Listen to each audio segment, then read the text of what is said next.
What is Peter Principle? Why FAANG followed Peter Principle? FAANG promotions are based on lagging promotion, which means that you need to exemplify that you can work at the next level for approximately 6 months before promotion. This is to combat the Peter Principle. In Peter Principle, you keep getting promoted until eventually you get promoted one level too high and are unable to perform at that higher level. The Peter Principle is a concept in management developed by Laurence J. Peter, which observes that people in a hierarchy tend to rise to their level of incompetence.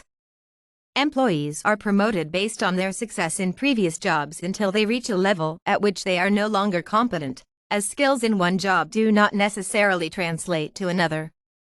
The concept was explained in the 1969 book The Peter Principle by Dr. Peter and Raymond Hull. Peter and Hull intended the book to be satire, but it became popular as it was seen to make a serious point about the shortcomings of how people are promoted within hierarchical organizations. The Peter Principle has since been the subject of much commentary and research.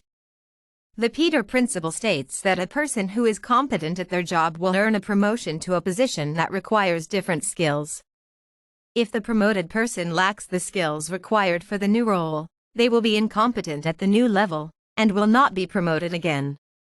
If the person is competent in the new role, they will be promoted again and will continue to be promoted until reaching a level at which they are incompetent. Being incompetent, the individual will not qualify for promotion again, and so will remain stuck at this final placement or Peter's plateau. This outcome is inevitable, given enough time and enough positions in the hierarchy to which competent employees may be promoted. The Peter Principle is therefore expressed as: in a hierarchy, every employee tends to rise to his level of incompetence. This leads to Peter's corollary. In time, every post tends to be occupied by an employee who is incompetent to carry out its duties. Hull calls the study of how hierarchies work hierarchiology. 22, 24, 148. Hashtags Peter Principle, Promotion, FAANG. What is Peter Principle? Why FAANG followed Peter Principle?